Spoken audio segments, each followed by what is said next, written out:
Hello everyone, welcome to exam plus academy. आज की इस क्लास में हम डिस्कस करेंगे हमारे नवंबर मंथ के बैंकिंग एंड फाइनेंशियल अवेयरनेस का पार्ट 2।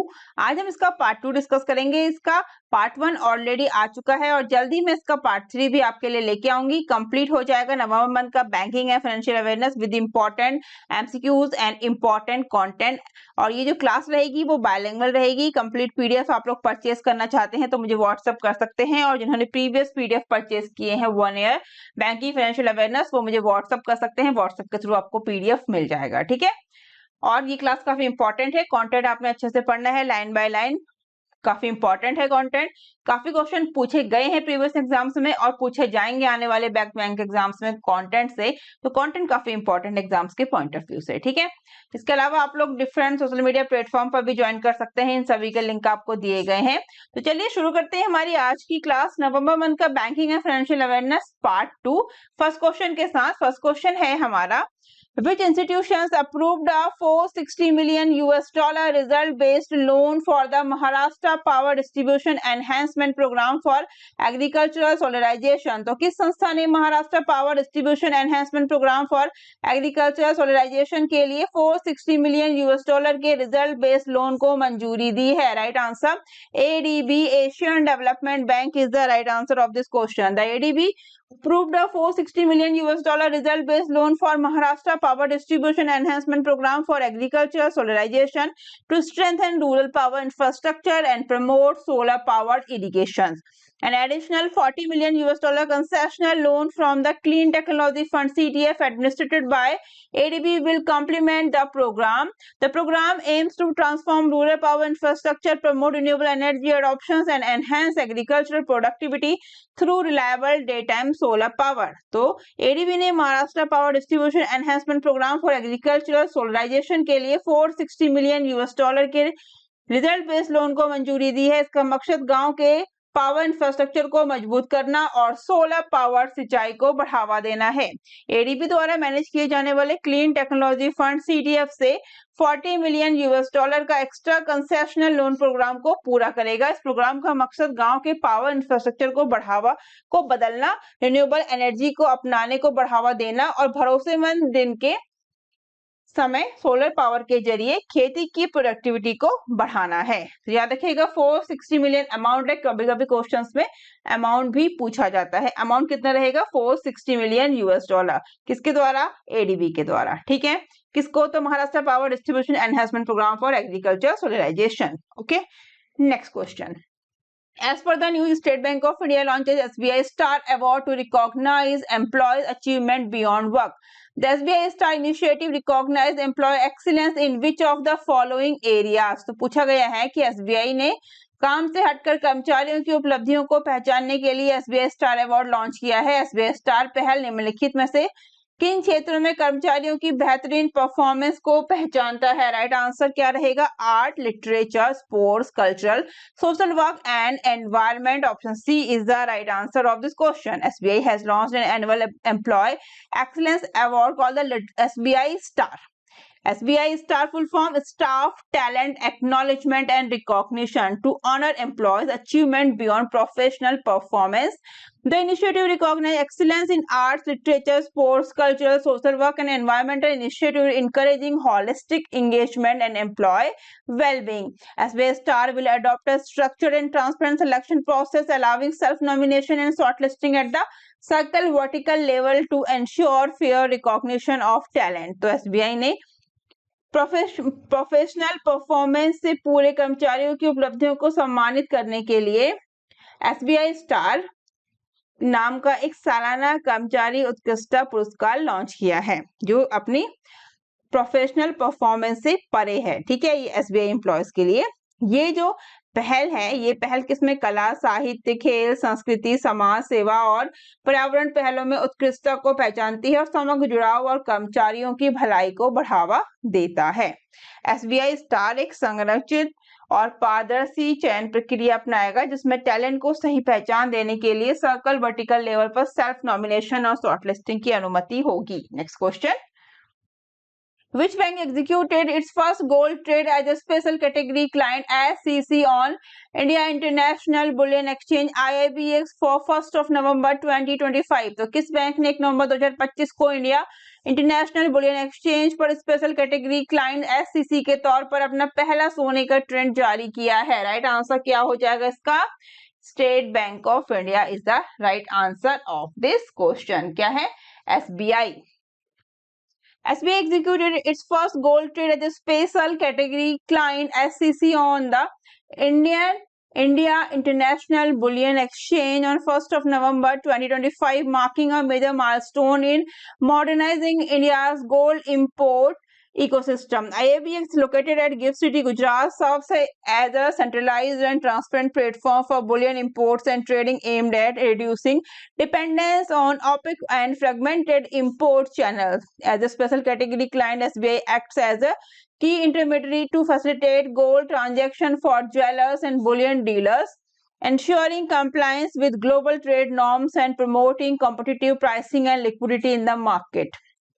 तो SBI ने 1 नवंबर 2025 को इंडिया इंटरनेशनल बुलियन एक्सचेंज पर एक स्पेशल कैटेगरी क्लाइंट के तौर पर अपने पहला सोने का ट्रेड जारी किया, जो भारत के सोने के इंपोर्ट इकोसिस्टम को मॉडर्न बनाने की दिशा में एक बहुत बड़ा कदम है। गुजरात के गिफ्ट सिटी में IIBX बुलियन इंपोर्ट और ट्रेडिंग के लिए सेंट्रलाइज्ड और ट्रांसपेरेंट प्लेटफॉर्म के तौर पर काम करता है, जिसका मकसद अपारदर्शी और बिखरे हुए इंपोर्ट चैनलों पर निर्भरता को कम करना है। एक स्पेशल कैटेगरी क्लाइंट के तौर पर SBI ज्वेलर्स और बुलियन डीलर्स के लिए सोने के लेन देन को आसान बनाने के लिए एक मुख्य बिचौलिए के रूप में काम करता है, जिससे ग्लोबल ट्रेड नियमों का पालन सुनिश्चित होता है। Next question, Which institutions committed $50 million funding to City Union Bank to support MSME in renewable energy transition? तो किस संस्था ने रिन्यूएबल एनर्जी ट्रांजिशन में MSME को सपोर्ट करने के लिए सिटी यूनियन बैंक को $50 मिलियन की फंडिंग देने का वादा किया है? What is the right answer? International finance corporation IFC is the right answer of this question. City Union Bank, one of India's oldest private sector bank, has received $50 million funding committed to the International Finance Corporation IFC, part of the World Bank Group. The funding aims to support MSME in transitioning to energy efficient and cost-effective renewable solutions, particularly solar and wind power projects. CUB will use the funds for new lending and refinancing of solar-related loan for MSME, reinforcing its focus on green financing. The bank stated that MSME contribute around 30% to India's GDP, but high energy costs affect their competitiveness. City union bank, जो भारत के सबसे पुराने private sector बैंकों में से एक, उसे world bank group का हिस्सा इंटरनेशनल फाइनेंस कॉर्पोरेशन से 50 मिलियन फंडिंग की कमिटमेंट मिली है। इस फंडिंग का मकसद MSME को एनर्जी एफिशिएंट और किफायती रिन्यूएबल सॉल्यूशन, खासकर सोलर और विंड पावर प्रोजेक्ट्स अपनाने में मदद करना है। CUB इस फंड का इस्तेमाल MSME के लिए नई लैंडिंग और सोलर से जुड़े लोन की रीफाइनेंसिंग के लिए करेगा, जिससे ग्रीन फाइनेंसिंग पर उसका फोकस और मजबूत होगा। बैंक ने बताया कि MSME भारत की GDP में लगभग 30% योगदान देते हैं, लेकिन ज्यादा एनर्जी लागत उनकी कॉम्पिटिटिवनेस पर असर डालती है। Next question, which bank has paused its plan to divest majority shareholding in Nainital Bank Limited NBL and instead decided to strengthen the bank? तो किस बैंक ने नैनीताल बैंक लिमिटेड में अपनी ज्यादातर शेयर होल्डिंग बेचने की योजना को रोक दिया और इसके बजाय बैंक को मजबूत करने का फैसला किया है? What is the right answer? Bank of Baroda is bank of Baroda sponsor bank Nainital bank का बैंक ऑफ बड़ौदा इसका right answer. Bank of Baroda has paused its plan to divest majority shareholding in its subsidiary Nainital Bank Limited and decided to focus on strengthening the bank instead. In Q2 financial year 26, Bank of Baroda infused 169 crore rupees into NBL, raising its subscribed capital to 165.72 crore rupees and share premium to 58.12 crore rupees, boosting the bank's capital base. Bob currently holds 98.57% stake in NBL and has appointed as Chief General Manager, rank official as NBL new MD and CEO, upgrading the leadership from the DGM level. क्या बोला गया है? Bank of Baroda ने अपनी subsidiary Nainital bank limited में अपनी ज्यादा हिस्सेदारी बेचने की योजना को रोक दिया और इसके बजाय बैंक को मजबूत करने पर ध्यान देने का फैसला किया। Q2 फाइनेंशियल ईयर 26 में बैंक ऑफ बड़ौदा ने एनबीएल में 169 करोड़ रुपए का निवेश किया, जिससे इसकी सब्सक्राइब कैपिटल बढ़कर 165.72 करोड़ और शेयर प्रीमियम 258.12 करोड़ हो गया, जिससे बैंक का कैपिटल बेस मजबूत हुआ। बीओबी के पास अभी एनबीएल में 98.57% हिस्सेदारी है। उसने एनबीएल के नए एमडी और सीईओ के तौर पर चीफ जनरल मैनेजर रैंक के अधिकारी को अपॉइंट किया, जिससे लीडरशिप को डीजीएम लेवल से अपग्रेड किया गया। Next question, as per the new NPCI International Payment Limited recently partnered with which company to enable UPI based payments in Malaysia? तो NPCI International Payments Limited ने हाल ही में Malaysia में UPI based payment शुरू करने के लिए किस कंपनी के साथ पार्टनरशिप की है? What is the right answer of this question? वो की है Razorpay Kerlek. Option D is the right answer. NPCI International Payment Limited has partnered with Razorpay Kerlek to enable UPI-based payment in Malaysia, enhancing cross-border digital payment connectivity. The partnership allows Indian travelers to make instant and secure payment to Malaysian merchants using UPI-enabled apps through Razorpay Kerlek platform. The collaboration was formalized during the Global FinTech Fest (GAFF) 2025, highlighting India's growing fintech influence. तो NPCI international payments limited ने Malaysia में UPI आधारित payment शुरू करने के लिए Razorpay करलेक के साथ पार्टनरशिप की है, जिससे cross border digital payment connectivity बेहतर होगी। ये पार्टनरशिप भारतीय यात्रियों को रेजरपे करलेक के प्लेटफॉर्म के जरिए यूपीआई इनेबल्ड एप्स का इस्तेमाल करके मलेशियाई व्यापारियों को तुरंत और सुरक्षित पेमेंट करने की सुविधा देती है।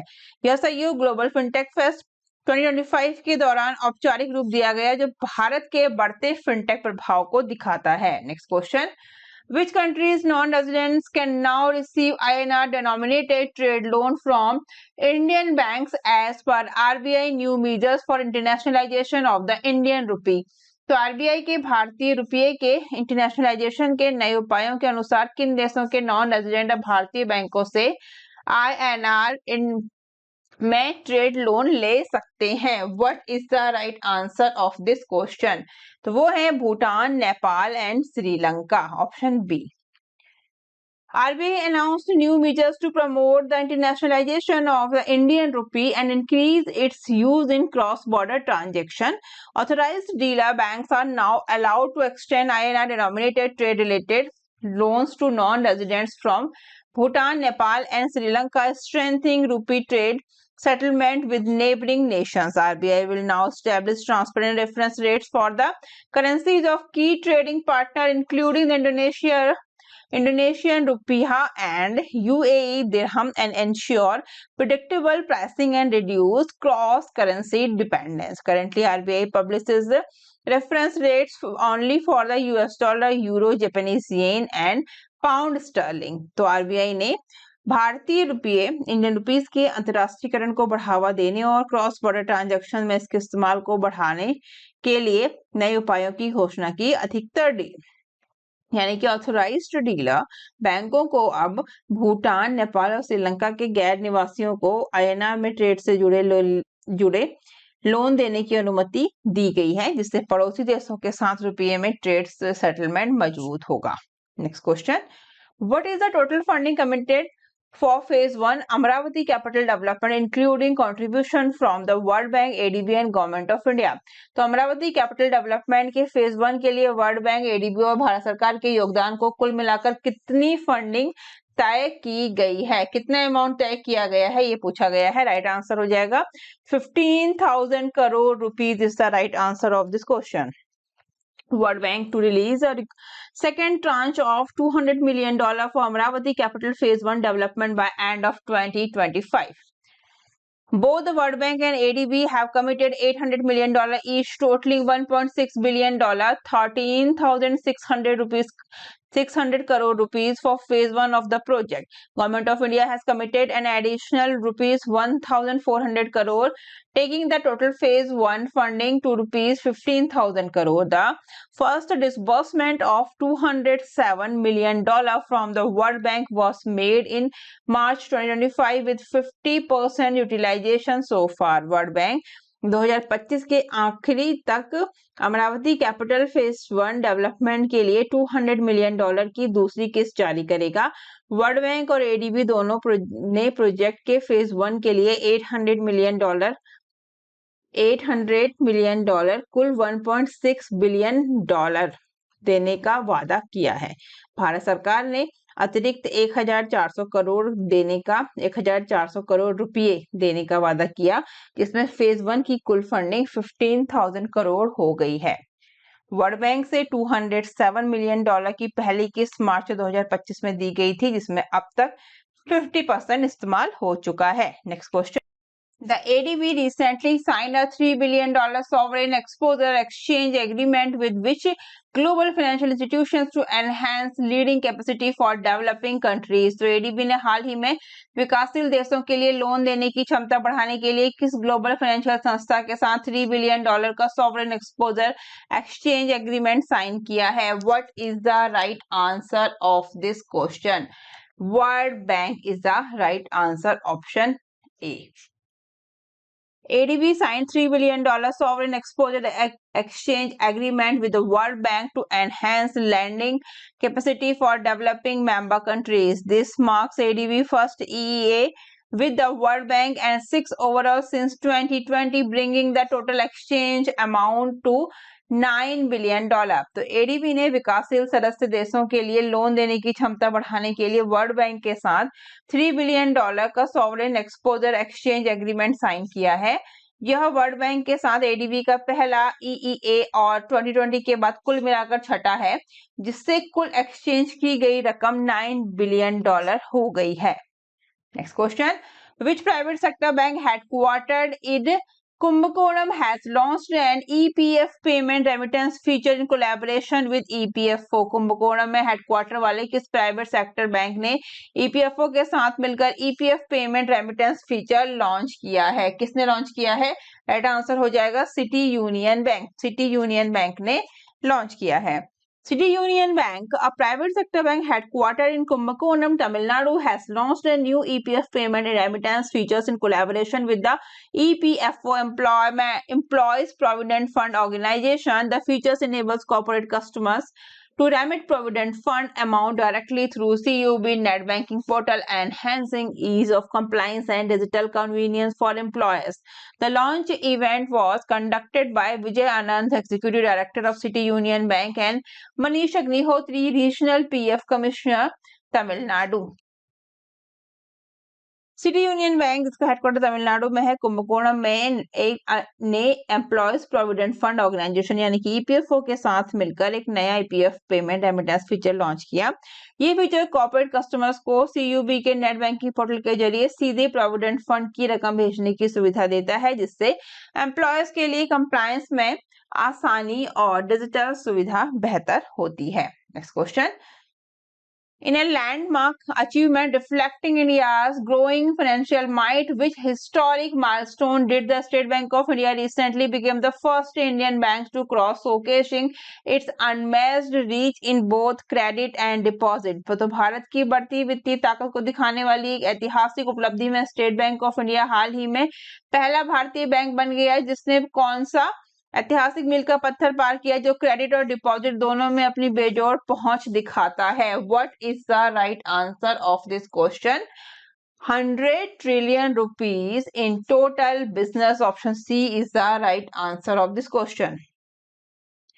State Bank of India achieved a historic dual milestone by crossing $100 billion in market capitalization and rupees 100 trillion in total business, becoming the first Indian bank to reach this scale and reflecting the strength of India's public sector banking system.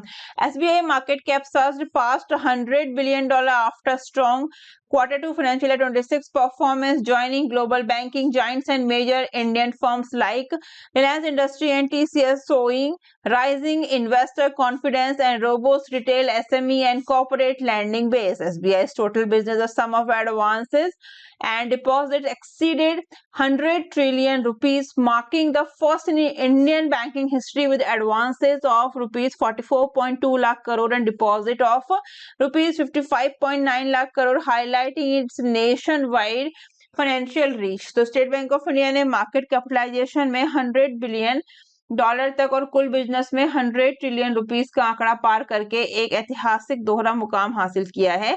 यह इस पैमाने तक पहुंचने वाला पहला भारतीय bank बन गया और ये भारत के पब्लिक सेक्टर बैंकिंग सिस्टम की ताकत को दिखाता है।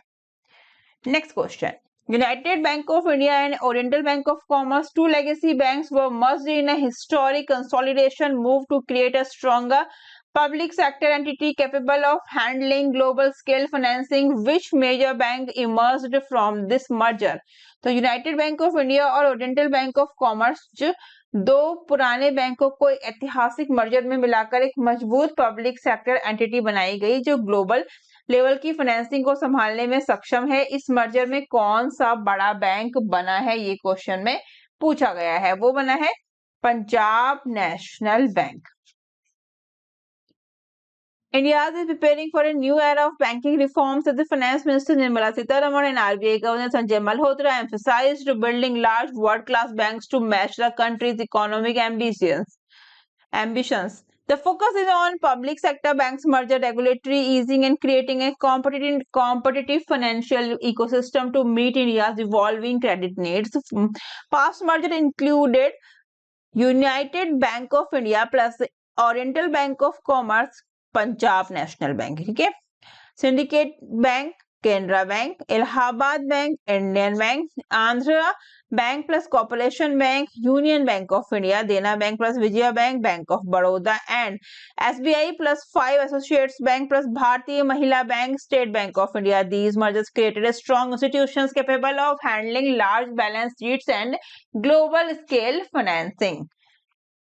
Next question. The Government of India plans to reposition which institution established in 2021 as a global financial institution under the new name Infrastructure Development bank, IDB. Bharat सरकार 2021 में स्थापित किस संस्थान को इंफ्रास्ट्रक्चर डेवलपमेंट बैंक नाम से एक ग्लोबल फाइनेंशियल संस्थान के तौर पर फिर से स्थापित करने की योजना बना रही है? What is the right answer of this question?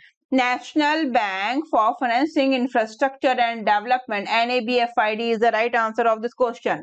The Government of India is set to reposition the National Bank for Financing Infrastructure and Development, NABFID, established in 2021 as a global financial institution, reflecting a major policy and institutional shift. NABFID will be renamed as the Infrastructure Development Bank with the new logo and brand identity symbolizing its expanded global role in infrastructure financing.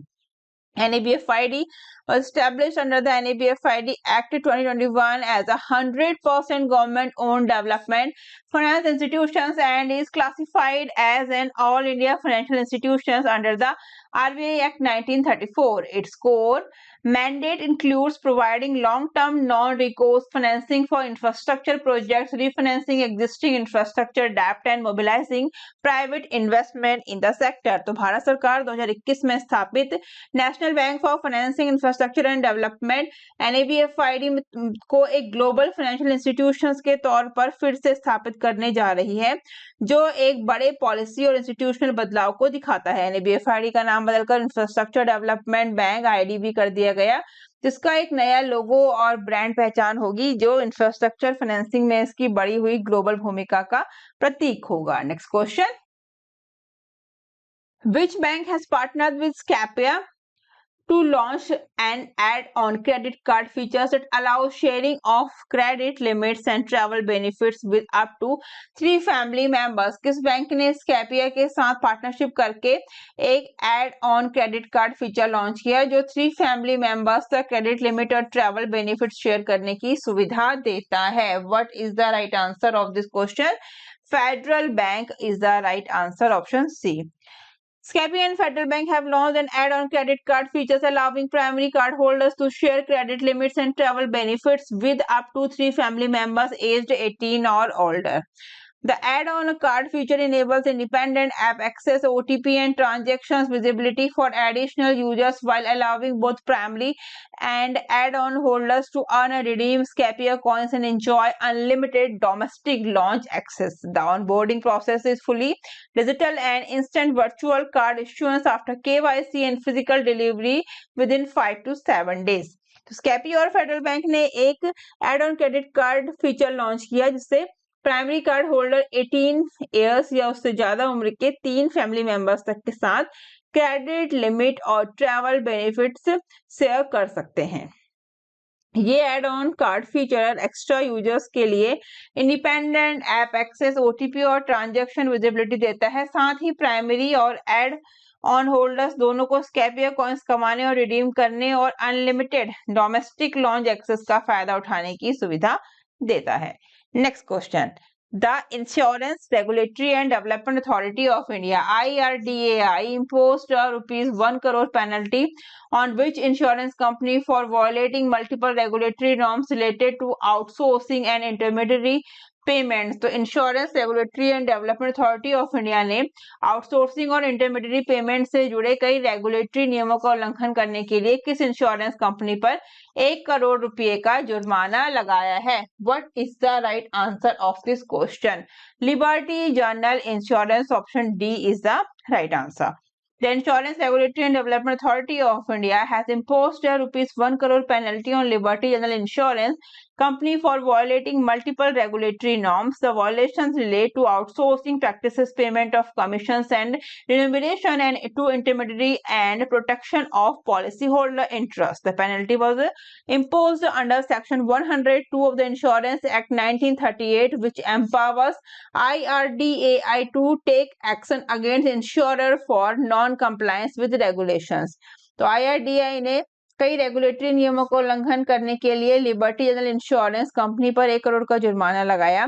ये उल्लंघन outsourcing practice, intermediary तो को commission और payment देने और policy holders के हितों की सुरक्षा से संबंधित है। ये जुर्माना इंश्योरेंस एक्ट 1938 की धारा 102 के तहत लगाया गया था, जो IRDAI के नियमों को पालन न करने वाले इंश्योरेंस कंपनियों के खिलाफ कार्रवाई करने का अधिकार देती है। Next question, which new UPI feature enables real-time payment directly from liquid mutual fund holdings without transferring money to a bank account first? तो कौन से नई UPI सुविधा बैंक खाते में पैसा स्थानांतरित किए बिना लिक्विड म्यूचुअल फंड होल्डिंग से सीधे वास्तविक समय पर भुगतान सक्षम बनाती है? What is the right answer of this question? Pay with mutual fund, option D is the right answer of this question. India's UPI has launched a new feature called Pay with Mutual Fund, enabling real-time payments directly from liquid mutual fund holdings without transferring money to a bank account first. The initiative is supported by ICICI Prudential, AMC Bajaj, Finserv AMC, and fintech startup Curie Money, marking a global first in retail financial technology innovation. Pay with Mutual Fund allow investor to use liquid mutual fund unit like a digital wallet where the equivalent amount is instantly redeemed from the fund during a UPI payment transaction.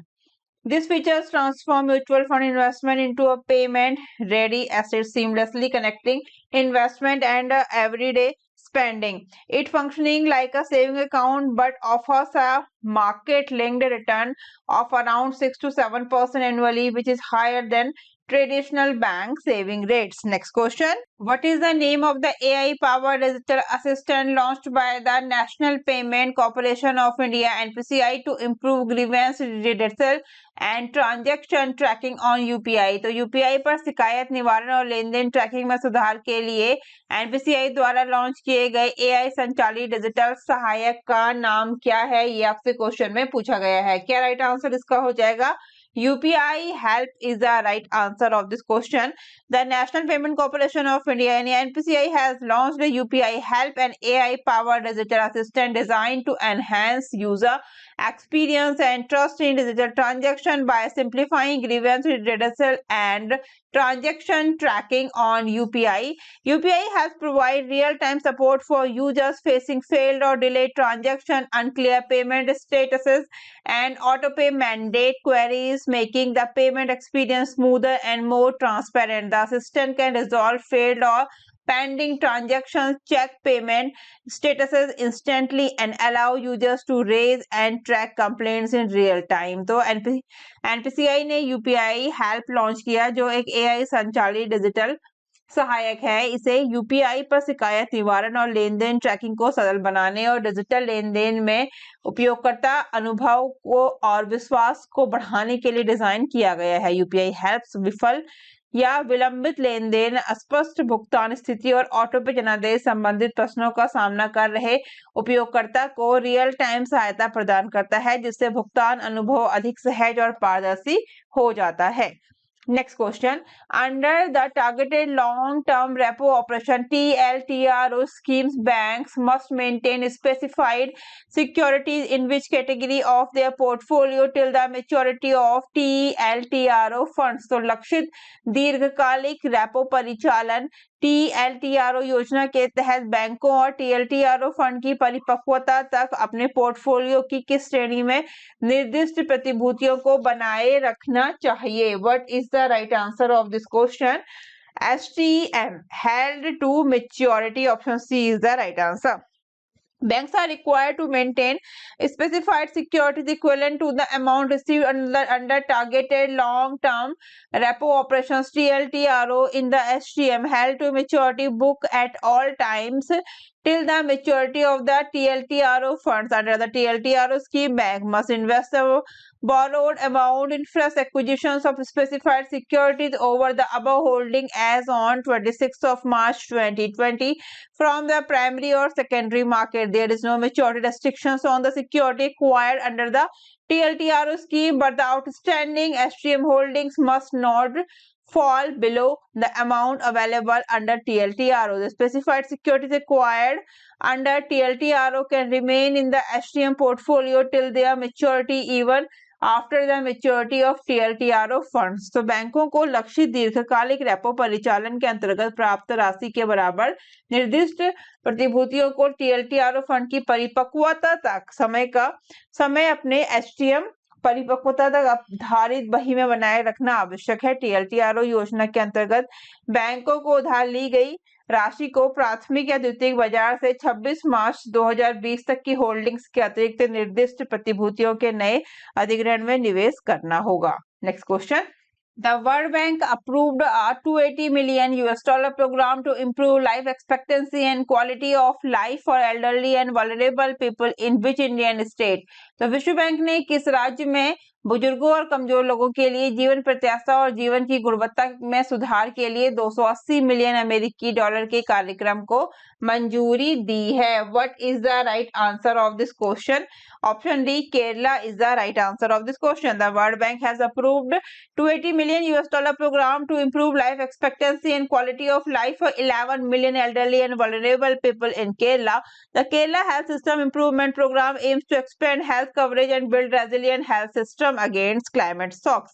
विश्व bank ने केरल में 1.1 करोड़ बुजुर्गों और कमजोर लोगों की जीवन प्रत्याशा और जीवन की गुणवत्ता में सुधार के लिए 28 करोड़ अमेरिकी डॉलर के कार्यक्रम को मंजूरी दी है। केरल स्वास्थ्य प्रणाली सुधार कार्यक्रम का उद्देश्य स्वास्थ्य कवरेज का विस्तार करना और जलवायु परिवर्तनों के विरुद्ध सुदृढ़ स्वास्थ्य प्रणालियों का निर्माण करना है। Next question. As per RBI guidelines, what must an individual do if they already hold a regular saving account but wish to open a basic saving bank deposit account (BSBDA) in the same bank? तो RBI के दिशा निर्देश के अनुसार यदि किसी व्यक्ति के पास पहले से एक नियमित बचत खाता है लेकिन वह उसी बैंक में एक बुनियादी बचत बैंक जमा खाता BSBDA खोलना चाहता है तो उसे क्या करना चाहिए? What is the right answer of this question? क्या करना चाहिए? Close the existing saving accounts within 30 days of opening the BSBDA. So basic saving bank deposit account, a BSBDA is a type of saving account introduced by the Reserve Bank of India to provide basic banking services to all sections of society as part of the financial inclusion initiative. It replaced the earlier no frills account in accordance with the RBI circular dated 22nd of August 2012 and offers minimum common banking facilities to customer. An individual can hold only one BSBDA in a bank and cannot have any other saving accounts in the bank. However, the holder may maintain fixed deposit or recurring deposit accounts in the same bank. If a person has an existing saving account, it must be closed within 30 days of opening a BSBDA. तो बीएसबीडीए RBI द्वारा वित्तीय समावेशन पहल के तहत समाज के सभी वर्गों को बुनियादी बैंकिंग सेवाएं प्रदान करने के लिए शुरू किया गया एक प्रकार का बचत खाता है। इसने 22 अगस्त 2012 के आरबीआई परिपत्र के अनुसार पहले के नो फ्रिल्स खातों का स्थान लिया और ग्राहकों को न्यूनतम सामान्य बैंकिंग सुविधाएं प्रदान करता है। एक व्यक्ति किसी बैंक में केवल एक ही बीएसबीडीए रख सकता है और उस बैंक में कोई अन्य बचत खाता नहीं रख सकता। Next question. Which microfinance institutions has withdrawn its small finance bank application submitted to the Reserve Bank of India? तो किस माइक्रोफाइनेंस संस्थान ने आरबीआई को प्रस्तुत अपने लघु वित्त बैंक आवेदन को वापस लिया है? What is the right answer of this question? किसको लिया है? VFS Capital, option B is the right answer. VFS Capital, a microfinance institution, has withdrawn its small finance bank application submitted to Reserve Bank of India. The RBI confirmed the withdrawal in a recent statement referencing its 1st of January 2025 press release, which had listed VFS Capital among SFB applicants. With the withdrawal, VFS Capital will not pursue conversion into a small finance bank under the one-tap licensing guidelines. According to its official websites, VFS Capital operates 284 branches primarily in eastern India. The company had a loan portfolio of 942 crore rupees as of 27 March 2022, reflecting its moderate microfinance operations. तो microfinance संस्थान VFS capital ने RBI को प्रस्तुत अपने लघु वित्त bank आवेदन वापस ले लिया। आरबीआई ने हाल ही में एक बयान में इस वापसी की पुष्टि की, जिसमें 1 जनवरी 2025 की अपनी प्रेस विज्ञप्ति का हवाला दिया गया है, जिसमें VFS कैपिटल को SFB आवेदक में सूचीबद्ध किया गया था। वापसी के साथ VFS capital on tap licensing दिशा निर्देश के तहत लघु वित्त बैंक में रूपांतरण का प्रयास नहीं करेगा। अपनी आधिकारिक वेबसाइट के अनुसार VFS कैपिटल मुख्य रूप से पूर्वी भारत में 284 शाखाएं संचालित करता है। Next question. Recently, Paytm has launched a new UPI service for NRI that allow them to make payments in India using international mobile numbers linked to which type of bank accounts. तो हाल ही में Paytm ने NRI के लिए एक नई UPI सेवा शुरू की है, जो उन्हें किस प्रकार के बैंक खातों से जुड़े अंतर्राष्ट्रीय मोबाइल नंबरों का उपयोग करके भारत में भुगतान करने की अनुमति देता है। What is the right answer of this question? Non-resident ordinary NRO and non-resident external NRE accounts, option B is the right answer. Payment has launched a new service for NRIs from 12 countries, enabling them to make UPI payments in India using international mobile numbers. The feature eliminates the need for an Indian SIM card and is linked to NRE or NRO bank accounts. NRI can send money, pay merchants via QR codes and shop on Indian platforms without currency conversion or international gateways. The service is powered by NPCI, allowing instant fund transfer to UPI IDs or mobile numbers and avoiding remittance delay and forex charges. It is currently available in Singapore, Australia, Canada, Hong Kong, Oman, Qatar, USA, Saudi Arabia, UAE, UK, France and Malaysia, with plans for wider rollout. Paytm ने 12 देशों के अनिवासी भारतीयों के लिए एक नई सेवा शुरू की है, जिससे वे अंतर्राष्ट्रीय मोबाइल नंबरों का उपयोग करके भारत में यूपीआई भुगतान कर सकेंगे। ये सुविधा भारतीय सिम कार्ड की आवश्यकता को समाप्त कर सकती है और एनआरआई एनआरओ बैंक खातों से जुड़ी है। एनआरआई बिना मुद्रा परिवर्तन या अंतर्राष्ट्रीय गेटवे के भारतीय प्लेटफॉर्म पर पैसे भेज सकते हैं और क्यूआर कोड के माध्यम से व्यापारियों को भुगतान कर सकते हैं और खरीदारी कर सकते हैं। Next question, which bank in collaboration with the Hitachi Payment Services has launched Express Banking India's first ever digital banking point, offering full branch banking services in a compact digital first format. Hitachi payment services के सहयोग से किस bank ने express banking launch किया, जो भारत का पहला digital banking point है जो कॉम्पैक्ट डिजिटल फर्स्ट फॉर्मेट में पूर्ण शाखा बैंकिंग सेवाएं प्रदान करता है। What is the right answer of this question? Axis bank, option D is the right answer. Axis Bank, in partnership with Hitachi Payment Services, has launched Express Banking, India's first ever digital banking point, offering a full suite of branch banking services in a compact digital first format. The omni-channel platform enables customer to access account opening, instant card issuance, loan applications, deposits and bill payments 24/7 under one roof. Axis Bank ने Hitachi payment services के साथ साझेदारी में axis banking launch किया। ये भारत का पहला digital banking point है जो संक्षिप्त डिजिटल प्रथम प्रारूप में शाखा बैंकिंग सेवाओं की एक पूरी श्रृंखला प्रदान करता है। ये सर्व चैनल प्लेटफॉर्म ग्राहकों को एक ही छत के नीचे 24/7 खाता खोलने, तत्काल कार्ड जारी करने, ऋण आवेदन, जमा और बिल भुगतान की सुविधा प्रदान करता है। Next question, in news, Japanese fintech firm JPYC launched the world first yen-based stablecoin JPYC, maintaining a 1:1 peg with the Japanese yen JPY, which blockchain networks does Japan's yen-pegged stablecoin JPYC operate on? तो खबरों में जापानी fintech firm JPYC ने दुनिया का पहला yen pegged stable coin JPYC launch किया जो जापानी येन के साथ 1:1 पैक बनाए रखता है। जापान का येन पैक्ड स्टेबल कॉइन JPYC किन ब्लॉकचेन नेटवर्क पर काम करता है? What is the right answer? किस पे काम करता है? तो ये काम करता है इथेरियम, एवलांच एंड पॉलीगॉन। ठीक है, option B is the right answer of this question. Japanese fintech firm JPYC launched the world first yen-pegged stablecoin JPYC, maintaining a 1:1 peg with the Japanese yen. JPYC operates across Ethereum, Avalanche, and Polygon, allowing easy integration with wallets, exchanges, and DeFi platforms. So, Japanese fintech firm JPYC ने दुनिया का पहला yen-pegged stablecoin JPYC launch किया जो जापानी येन के साथ 1:1 pack बनाए रखता है। JPYC इथेरियम, एवलांच और पॉलीगॉन पर काम करता है जिससे वॉलेट, एक्सचेंज और DeFi प्लेटफॉर्म के साथ आसानी से इंटीग्रेट किया जा सकता है। Next, which digital wallet became the first to integrate with ChatGPT for direct purchases under the agentic commerce protocol ACP? Agentic commerce protocol के तहत डायरेक्ट खरीदारी के लिए चैट जीपीटी के साथ इंटीग्रेट होने वाला पहला डिजिटल वॉलेट कौन सा बन गया है? वो है PayPal. Option D, PayPal is the right answer. PayPal on OpenAI announced a partnership to enable digital wallet integration in ChatGPT, allowing users to purchase goods and services directly through the AI chatbot. With this collaboration, PayPal became the first digital wallet integrated into ChatGPT. PayPal will integrate with OpenAI instant checkout features, enabling users to make purchases directly using PayPal wallets under the Agentic Commerce Protocol ACP.